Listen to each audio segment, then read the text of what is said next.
Thanks for sticking with us and welcome to this evening's Premier League Tonight. Just use the hashtag PL Tonight to join us. Look who has not lost his pace. From the commentary box to the studio in a matter of moments. How are you? Didn't have any to lose. Rubbish, you're too modest. You're like Marcus Rashford. If you want to join in the show, we'd love your thoughts, we'd love your comments. Please do get in touch. And Charlie Adam is also hopefully going to come and join us at some point. Charlie Watch is that he's in the shower at the moment and he never even came off the bench. And he's still having a shower before coming to join us. Right, let's go straight to the headlines before we get going this evening. Five-star City, Manchester City. As we know, they were playing a team who played with 10 men for a long time, but they still scored 5. Looked great today and were top of the league until this result for Manchester United. 100 up, Harry Kane and Glenn, I know, would love to talk about this. Harry Kane with his 100th and 101st goals for Spurs. What a player, and he scored them in not that many games either. And finally, Seagulls take flight. The importance of getting that first win of the season is so huge for a promoted side. Congratulations to all of the Brighton fans watching this because you've got your first one. Right, it's now time to talk Liverpool-Manchester City, and we're going to start by hearing from Gareth, who's a Liverpool fan, Paul, who's a City fan. This is their day today. Going to get the breakfast done, head into Manchester, and then we'll see what the team news is. There will definitely be goals, probably at either end, so I'm really looking forward to it and about to make the trip now. Heart says 3-1, head says 1-1, so intriguing afternoon in store. Coutinho's a special talent. It could have been worth for me throwing him on the bench and giving him 20 minutes here today, so let's hope we don't end up regretting that one. Half time, 2-0 down, 10 men, long way back for the Reds. Can't see us getting back into this one. Don't know what happened on Mane's red card really. We only seen it in real time, we haven't seen any replays. Looked a harsh decision to me, maybe wrong by the replays, but you know, long way back for Liverpool now. 5-0, really pleased with that at the start of the season. Never would have expected that before the game. Brilliant performance from City in the second half. The game changed with the sending off, but City I think overall deserve to win. It's just not our day. It all hinges on that red card decision. After that, pretty much game over. But some of the defending today was terrible. Not our day, not our day. It's amazing, isn't it? Two of the biggest teams go toe-to-toe. A 5-0 win for City, and all we talk about is a sending off, and we will discuss it in just a couple of moments also with Graham Poll. But first, these are Jurgen Klopp's post-match thoughts on that red card for Sadio Mane. He was shocked about the situation, and I'm sure also about the decision, because he didn't think if the leg is not where the leg is, you can also say it's a foul from the goalie. So what can I say? At the end, it's a red card, and I'm sure enough people will find enough reasons to say it was the right decision. So we cannot change it anymore. That's how it is. But of course, it had a big influence on the game today. Yeah. Well, as you heard there from Jurgen Klopp, Sadio Mane was shocked straight afterwards, and actually he shared this on social media. I hope and wish Ederson a quick recovery. I'm so sorry he was hurt during our accidental collision on the pitch. I'm sorry for him that he could not complete the match because of it. I pray he heals fast and is back playing very soon. And then this was shared by Ederson actually, and at the time he was treated on the pitch for 7 minutes. It really did look horrible.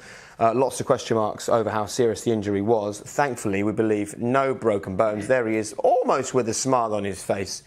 And there's a Benjamin Mendy tweet with the picture saying, half crazy is here, everything good. I suppose half crazy, because I think to be a goalkeeper you have to be, don't you? To put your head in the situation like that. They're a different breed. But I believe it's a red card. I think 10 years ago it's probably debatable, and people would say maybe you get a yellow card, but in today's day and age, with the rules the way they are, it's dangerous play, and it's simple as that. And up to that point, Liverpool were probably the better team. They were the more dangerous team, and that game changed on that decision. OK, well, let's get clarification straight away then from Graham, who's been part of the team all day and has manfully hung around for quite a long time to join us for the show. So I thought it'd be funny, Graham, not to go to you at all, but that would just be pure cruel. Right, it's just a red, you said to me earlier, and you used the phrase 100% a red. There's no doubt in your mind. No, there isn't, Jake. And from a referee's point of view, you see things very black and white in that situation.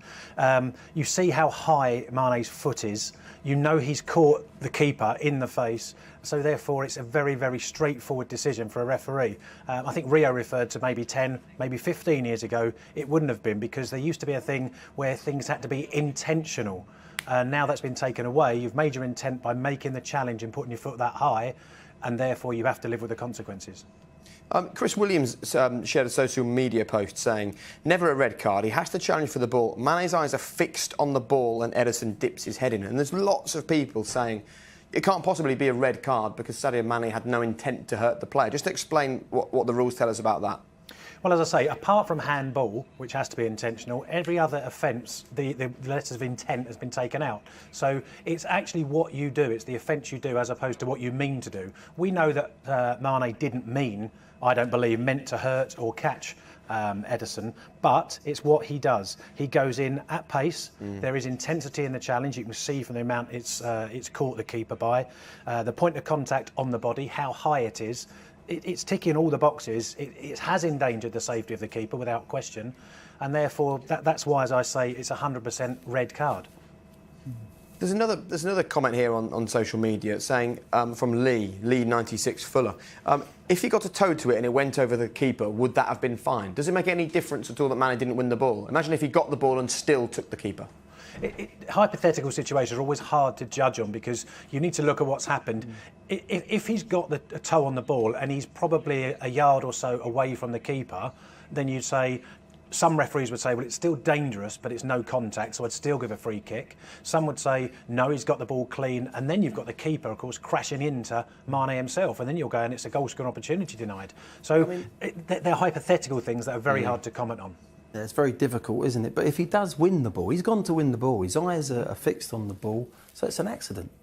But if he wins the ball and the goalkeeper clears him out, the keeper's sent off and it's a free kick to Liverpool. That's how close it was, but he didn't. He didn't win the ball. You put your foot up that high, you've got to win the ball. And even then he might say it's dangerous play, the referee still, even if he wins the ball and taps it over the goalkeeper's head. But for me, it's a red card all day long. Yeah, it's an unfortunate one because I think we all agree that he's never meant to hurt the goalkeeper in any way, shape or form. He's gone for the ball. The ball's there. He's trying his best for his team to score a goal. However, the consequences are he's badly injured the goalkeeper and his foot's in his face, and it is dangerous play, and that's what the law says. And what about, and this is one for you as well, Graham, for all of you really, what about the comments, and there were loads of them on social media, saying the game's gone.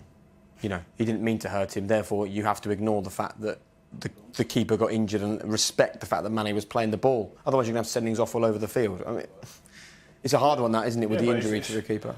If his foot was going into his leg or something like that, it's going into his head. It's like a karate kick. Look how high up he is. Look how high his foot is. It is dangerous. No matter how you look at it, no matter if there's intent or not, that is dangerous. I've been guilty of that in my career, and I've given away free kicks like that. But you can't really argue when you see it like that. It's difficult to really defend yourself. The goalkeeper's ducking down low down.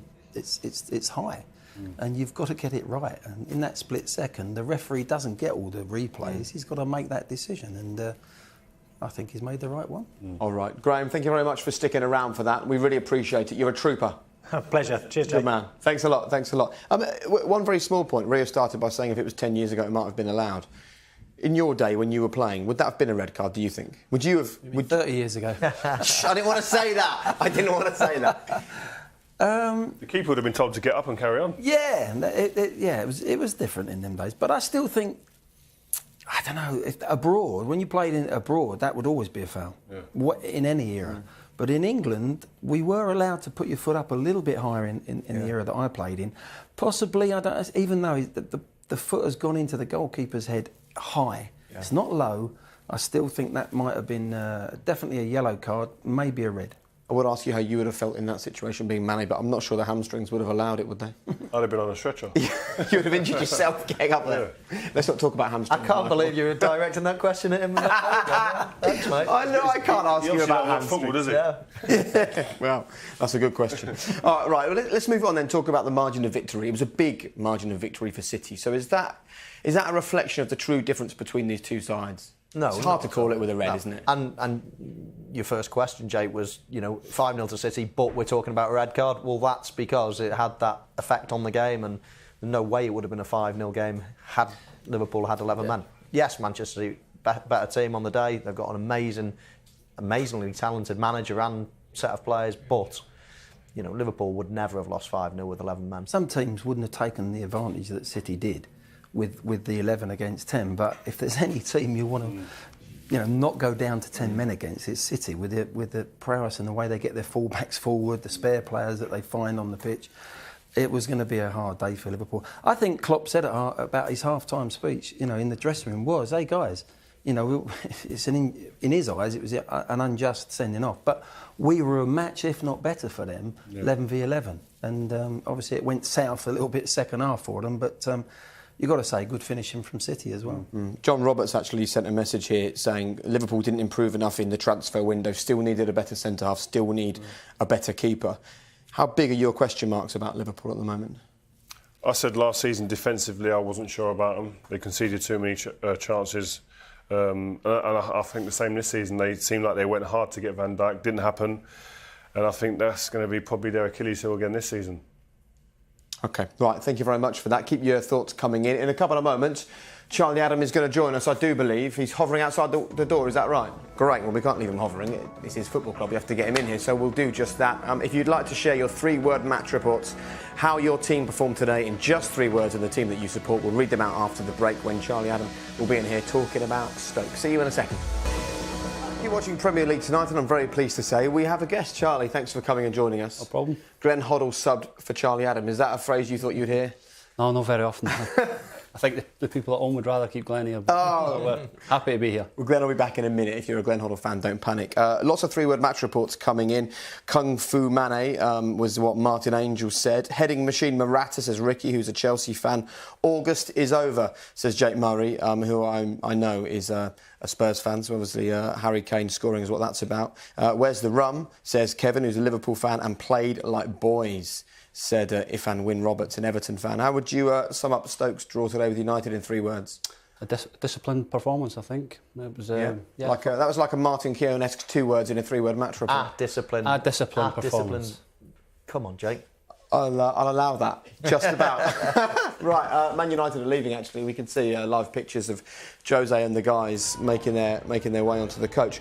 Look, Mark Hughes spoke in the week about he spotted things in United this season to exploit, and he spoke to us afterwards about it. What did he say to you guys ahead of kick-off in the dressing room? What were the areas he wanted to really look at? We felt that we could punish United at the sides of Pogba and Matic, because, listen, Pogba's a world-class player, but, he gets attracted to the ball and you can get to the opposite side of him. And I think at times we tried that today, but, listen, United are a top side and we had to work hard for that and discipline from behind.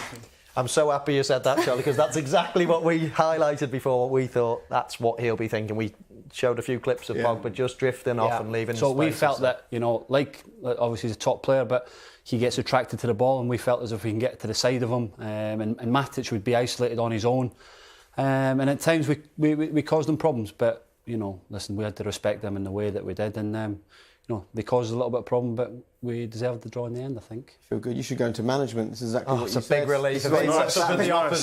When you get asked by the producer where the weaknesses and we mention them, and he comes in here and just really clarifies what we were talking about. It's beautiful. It's a beautiful thing. Come up again.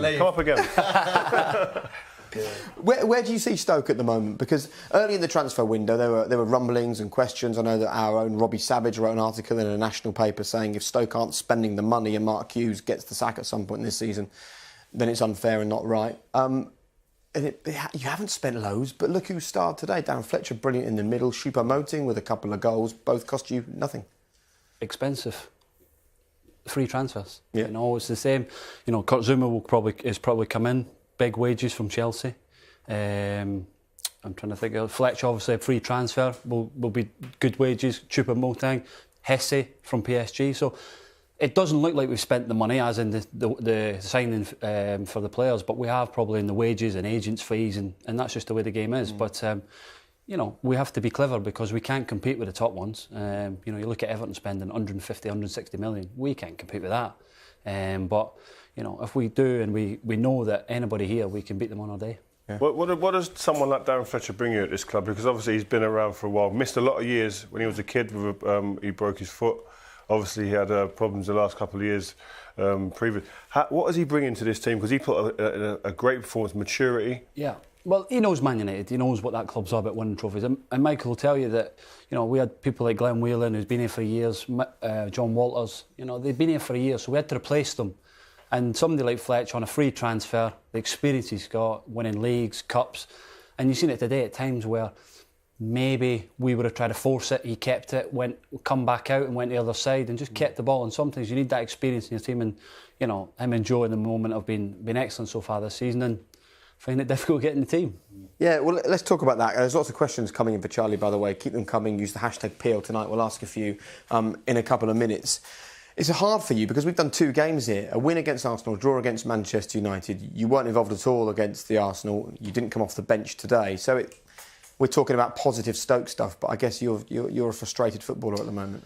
I am, but it's a squad. You've got to be there. There will be an opportunity in the season. We play a number of games, and hopefully, in the League Cup, I got an opportunity against Rochdale, and we won here 4-0. So, That's very diplomatic, but it's hard to see Man United here and not be involved. Of course, you are. You're disappointed as a footballer, but you want to play every game, and it's not possible in this day and age. It's not possible to play every game, so you have to wait your time.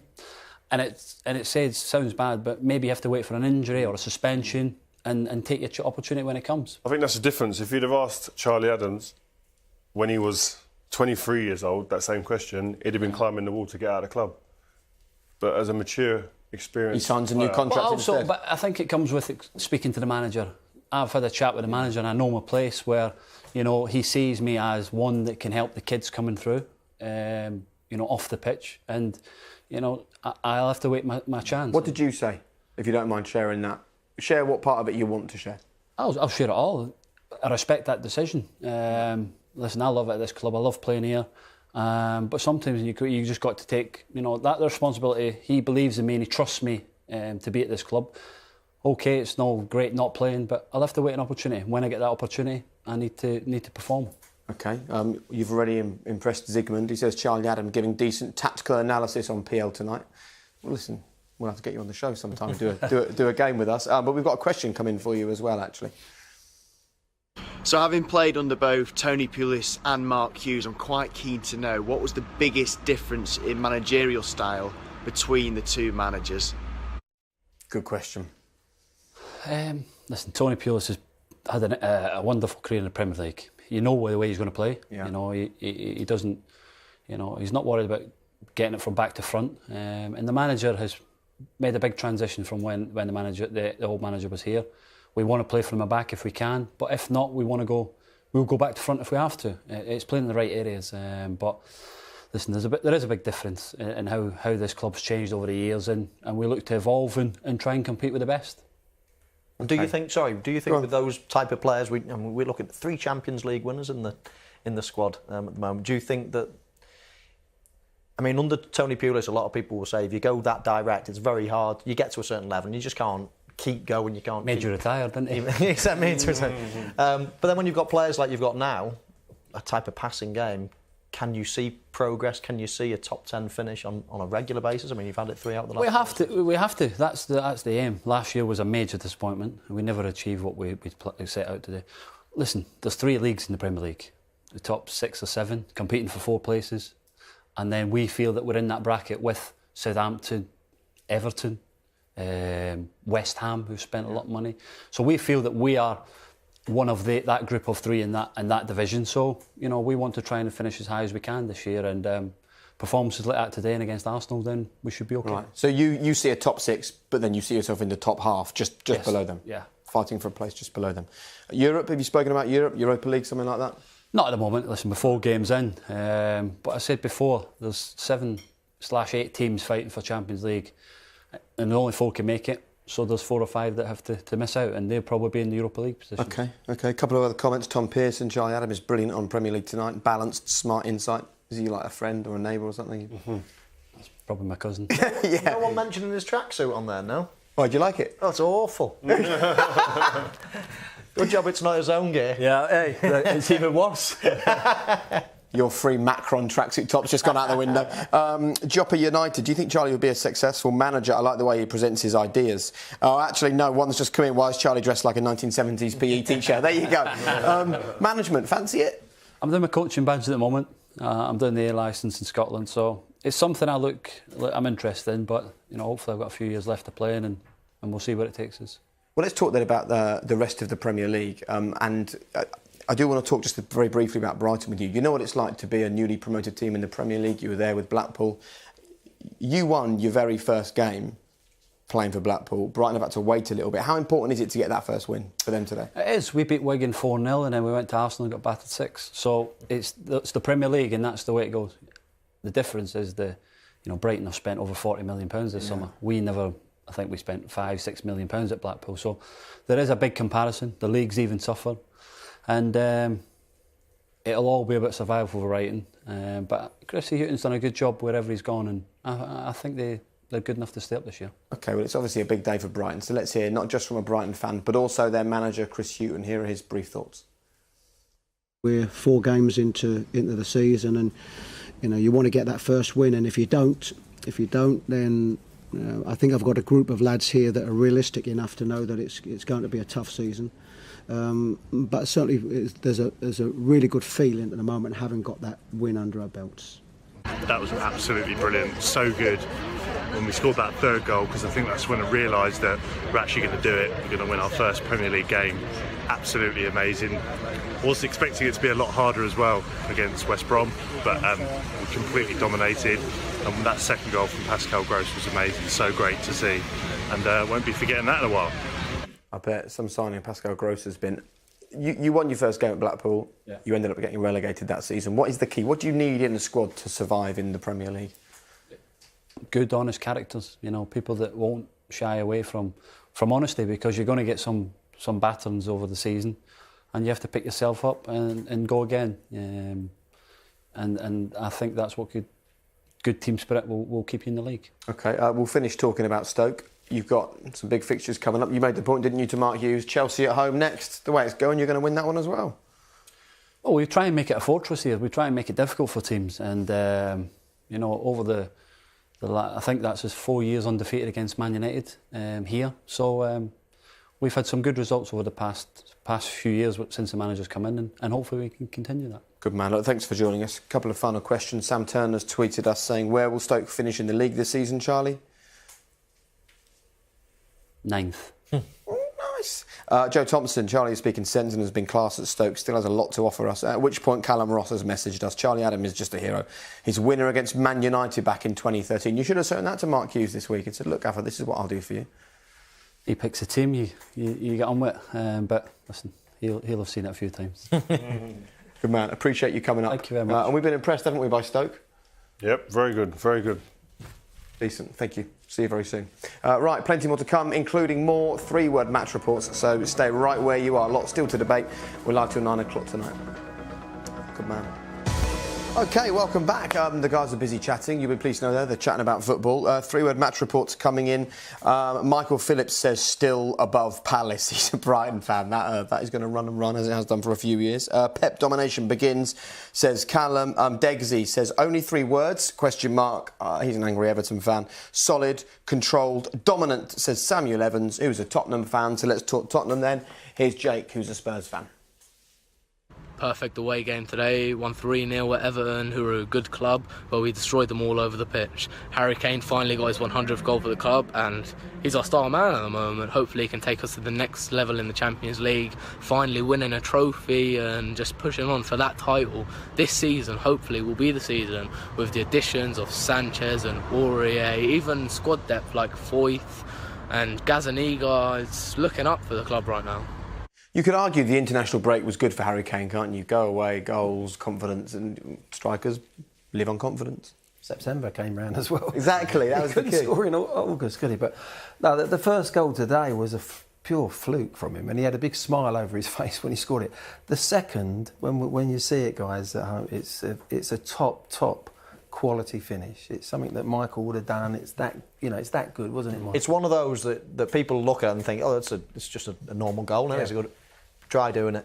It was Lukaku, wasn't it? Tried it, yeah. He hit it over the bar. Because you said when Lukaku missed that 2-2, Harry Kane scores that straight away. That's what you said, didn't you? Yeah. Well, no, he didn't. He said Harry Kane scored a goal like that. Yeah. Right. He does well because same thing, isn't it? Harry Kane scores those. He does. Yeah, and we were debating before when we were looking at the video of Rashford and Lukaku, and they were talking about who's the best finisher and whatever. Lukaku's a decent finisher, but I'd still say, even though he might end up with a golden boot, there's better finishers in the Premier League than Lukaku, and I think Kane is one of them. Did you ever have a time in your career where going away and playing international football was kind of a good thing? It sort of rejuvenates you a bit, change of scene, just to switch things up? Because as you said today when you turned up, Harry Kane's had a month off, and it kind of felt like that, didn't it? Yeah, I think for a goal scorer, it's different. If he's having a bad time like Harry Kane was, hadn't scored in all of August, to go away and play with the national team, the new surroundings, new players, maybe get a goal, nick a goal on your travels and come back and it can instil some confidence and just freshens you up. Because there's no doubts that he would have been feeling a bit of pressure during that last month. The same thing happened a few seasons ago against San Marino, I think. He came on as sub in one game and then he played in San Marino. And again, it went into September and he got off the mark with England against an easy team, came back and started scoring for Tottenham. So it's all in the head. It is, for strikers, that confidence about you've hit the back of the net. There's no better feeling for anyone to hit the back of the net. But strikers particularly, they thrive off that. The confidence comes and, whatever they're trying to do, they've got conviction in what they're doing, and that's the difference. Why are you grinning? I'm grinning because go through a barren spell and then you go international and you play San Marino. You're so lucky. Exactly. Score a few and get What back counted as a barren spell for you? At what point did you start thinking, this is a worry? 2 games? No, maybe more. 3 or 4 and then you start thinking. But listen, it's all relative. If Ronaldo or Messi don't score for 1 game, it's a barren spell, isn't it? So, we're all different, I suppose. OK, Gareth says, great Tottenham win today. Harry Kane gets 101 in 159 games. The best English striker since Shearer. Poch a magician. He's 12 games quicker to 100 goals than Thierry Henry,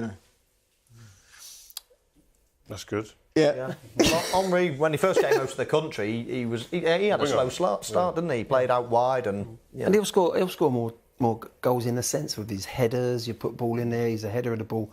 That wasn't Thierry Henry's strength, was it? Let's be fair. So you get the ball in there, and I think Kane will, if he can get him on the pitch with Llorente, he'll become like the second striker as well. He can play that role, and he'll get in the box in a different way. He scores all types of goals. We're not the only ones having fun with you about the whole Shearer thing. Luke says Harry Kane has 100% overtaken Shearer's record. I'd love to hear what Michael thinks about having a record like that. Well, when you said we were talking about something, we were just debating whether he can beat him. I think he can, but I think he's got to score an average of about 20-odd goals for another, decade or something, whatever it is. But I think it is possible. It is possible. You need luck. You need to steer clear of injuries. Yeah. And you need to be in a team that are putting the chances on a plate for you. And it's the way it works, isn't it? We constantly compare players playing today with players who played in the past and the records they set, not least a certain Michael Owen, which leads us nicely onto Liverpool and Ben Woodburn. Let's hear from Chris. He's a big fan of Ben Woodburn. He's a Liverpool fan as well. Our secret is out. Ben Woodburn, the Prince of Wales, has burst onto the international scene and scored his first goal. We first saw Ben in pre-season at the beginning of last season, and we could tell at the time he was a really exciting player. We even looked a little bit poorer when he came out of the side.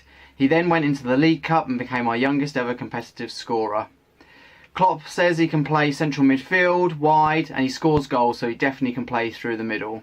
Who knows how far his talent will stretch, but to do that he needs to be developed in the right way, because there's nothing more exciting than seeing a young player come through. Michael, how do you think is best to handle his development? I thought I was out of a job there until I realised he was reading that. What do you think? How do you best handle that development? He's a good player. I've watched him for 4 or 5 years in the junior youth teams at Liverpool. I don't think he's a centre-forward. He did play in the youth team as centre-forward, but I don't think he's a centre-forward. It was probably because Liverpool didn't have a top centre-forward at the time. I think he's more of like a Lallana-y type of attacking midfielder, finds pockets, very clever, got a little burst of speed, can score a goal. He's intelligent, he's do you know what? I see some players and they come on and they score a goal and everyone says, brilliant, I can't. But you watch them and they're only okay. This kid can play. He is exciting for the future. And how do you deal with the comparisons? Does it bother you? Do you like it? I know it frustrates the hell out of Rio, doesn't it, Rio? Yeah. You can't compare these young boys nowadays to what Michael Owen was doing. We mentioned it before in the game. The same age as Rashford. He'd won 2 golden boots in the Premier League, scored 50 goals. Rashford's got 20. They're great young players, these boys, but people seem to forget, and it's half disrespectful in my eyes when you start comparing. Even you look at the likes of Mbappe. If he's going for that type of money now, what would he be going for? He's my best mate. It's a joke. No, I get frustrated because people forget. They forget too quickly what certain players are doing. And when he came on, the same with Rooney when they first burst on the scene. You don't get them all the time. And as I said, these guys have got a lot to do before they listen. They've got the potential. Woodburn's got a huge potential. He looks a fantastic talent. Rashford, I love this kid. I think he's going to go on and be a fantastic player. But right now, let him breathe. It's the potential of the talent that you can see that they have got. It's not if they've got it, you can see they've got it. It's the consistency. Over the years, this fella did it time and time, and the top players do it consistently. Yeah. You know, and that's, we can't judge them yet on that, because that's in the years to come. That's the future. But they look as if they've got. This kid is, for me, what I've seen of him, I haven't seen that much as much as mine. He's got a wonderful first touch, and he puts the ball exactly where it needs to be. That is a massive advantage for any player, let alone a young kid. Doesn't matter. That puts you in another level. And if he continue, he won't lose that touch. He'll only get that. But he'll get better with more confidence. But he'll come up against players that once he gets a reputation, he'll have to find different ways of beating people and getting the things that he's doing at youth level and whatever. Now, they'll get tighter, they'll give him respect. It's the consistency over the years. That's the thing for a striker, I always thought. For a striker, it's that second year when you're not a surprise element no more. People know what your tricks are, they know what your first thought is when you get the ball. Can you then develop new tricks to surprise people? That's the difference. And that's what Harry Kane, everyone said the same thing about Harry when he came in, started scoring goals. Can he do it again the next year? Didn't start very well. Question marks, bang. And the other key is not overplaying these young players as well. I think managers are much more aware now, aren't they, with injuries we've seen for players, just not to push them too much too young. Yeah, I think so. I think everyone's different. Listen, I came through the exact same team as Steven Gerrard. We were 10 years old together at Liverpool and we played in every single team. Everyone knew I was going to make it. Everyone knew he was going to make it at that age, at 12, at 14. But by the time we were 18, I played 100-odd games and he played none. It didn't make me. It just meant that I was at a different rate in my development. He couldn't play in a game without getting injured. But then I couldn't play in a game when I was 28 without getting injured, and he's strolling on winning the Champions. Everyone comes at different times, so it's, you know, it's just the way it is. And that's down to a manager to sort of gauge that with the physios, with the medics, with his own eyes, and just realise, you know, can we play him all the time? Was you managed right like that? Because you got injuries quite early on.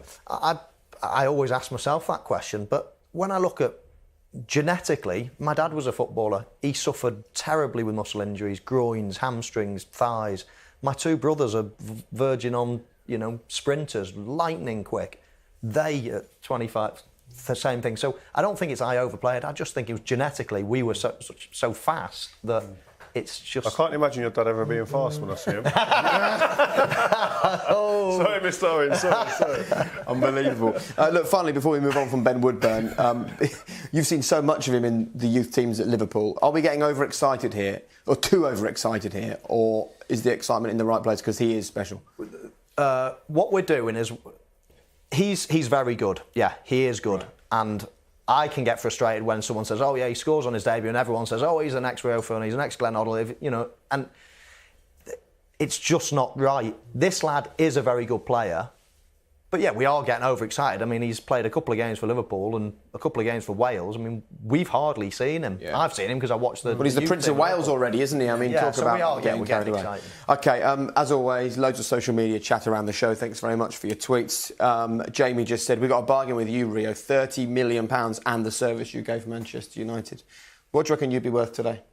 Don't be modest. I don't know. Come on. Yes, you do. You know exactly. You've got a figure in your head. 29? Yeah. I might have lost a mil. There's not that many unbelievable defenders in the world teams, at the minute. Seriously, I'll come in there. It'd be double that money, because with teams now playing with three at the back, he's made for three at the back. In a back four, with the footballing ability this lad had, you only saw 50% of it because he had to play in the back four. Yeah. In a three, my word, he could have come out on the ball. He could have done so much more. He could have done if he was given the opportunity in the street. Oh, devastating. It's just the wrong era. Michael says, Rio, you always speak sense. Couldn't agree more. It's disrespectful. Give young players time to show us what they can do. And Matt Stevens, thanks for your message on social media. In today's market, Michael Owen would be worth 250 million. Oh, no. Yeah, I think you probably would. So modest as well. Look at that cheeky grin. Right, we're going to talk in the final part about if you would you welcome back a want-away player? We've had so many stories, haven't we, this summer of players wanting to go out of clubs. They've stayed, they haven't got the move they wanted. As a football fan, do you welcome back a player that clearly wanted to leave your club? Send in your thoughts right now. We've got hundreds of them that have already come in. See you in a second. We love you getting involved in the show. Use the hashtag PL Tonight to share your 3-word match reports. Mark, who's a Liverpool fan, says, wake-up call. I'm only assuming this is a joke from RJG saying Ronald Koeman out. It's a bit early for that, I think. Potential relegation candidates, says Jonathan Carr, who's a Saints fan. Is that going a bit overboard? I mean, they're struggling to score, Southampton, I know that. What do you think, your old club, Glenn? No, I don't see them going down at all. OK, Really Nick don't. says Rooney hangover, and Jasper Shiner says Hornets sting Saints. And that was a brilliant win, wasn't it, for Watford, who are flying under their new manager. If you're just joining us and you didn't see the match that happened here earlier on, it was 2-2. A little bit of controversy at the end. The managers had a sort of small spat on the sideline, and there wasn't a handshake down there before they both went into the tunnel. And there's a story doing the rounds that Jose Mourinho walked out of the interview with the BBC when he was asked about the whole shaking hands thing. It's a big deal for managers, isn't it? A handshake at the end of a game. It matters. It does, but I've seen him not do it a few times, Mourinho. Did you ever refuse? No, always. Win, lose or draw. Regardless. You've got to show the respect to your opposite manager. Okay. For me, anyway. Right. Well, talking of respect, it's now time for the final part, and we're talking about welcoming back players who want out of your club. This is what the fans think about it. Alexis Sanchez came on. There were a lot of cheering, but there was also a lot of booing. My season ticket partner was one of the booers. He said he's not going to apologise for booing Sanchez because he doesn't want to be here. I won't boo, but I understand where he's coming from. So at the end of the transfer window, and Virgil van Dijk is still a Saint, which I think is fantastic news. I think he's the best defender in the Premier League. Can't wait for him to get back into the squad and get playing well again. He's going to have a little bit of an effort to win back the fans. Certainly a couple of good performances when he's back in the first team wouldn't go amiss. And if he does that, I'm sure we'll welcome him back with big open arms. Philippe Coutinho will be back at Liverpool. He's staying with them for the season, and as you can see from today's performance, he's much needed in that side.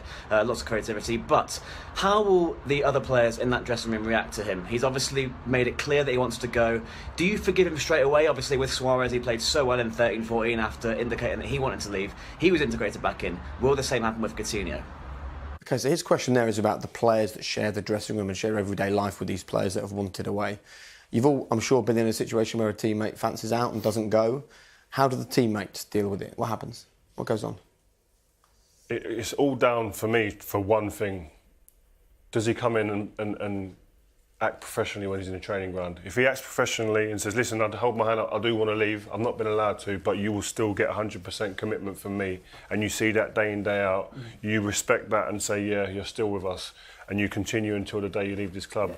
If there's any negativity or that you think he's given anything less than 100%, the players will sniff it and they'll wean that guy out. That's the test around the camp, around the training camp, training, off the pitch. When it comes to a match in front of 30,000, 50,000 people, they're going to get up for that. That's easy. It's easy to go and perform. That's what they want to be, a footballer. Yeah. But I think for Liverpool guys, to watch Coutinho saying bad back, and then go and play for Brazil like that, that's a tough one for fans to take.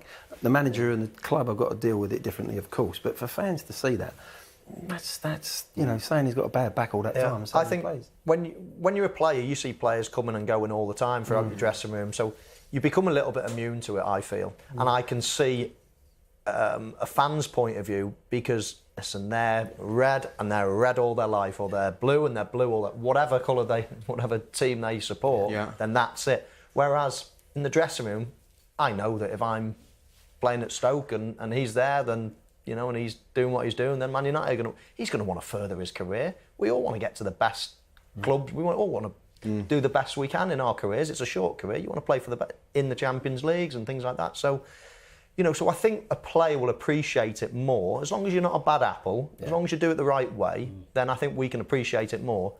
I totally get the fans' point of view, but they possibly don't, give you the understanding. The fans are there for life. Owners move on. Managers move on, players move on. Fans are there for life. Fans have got to understand it's a job for a lot of players. Like, in terms of some players are lucky enough, like Harry Kane's playing for his childhood team, that's his dream. So he potentially will stay there for the rest of his career, if all things being well.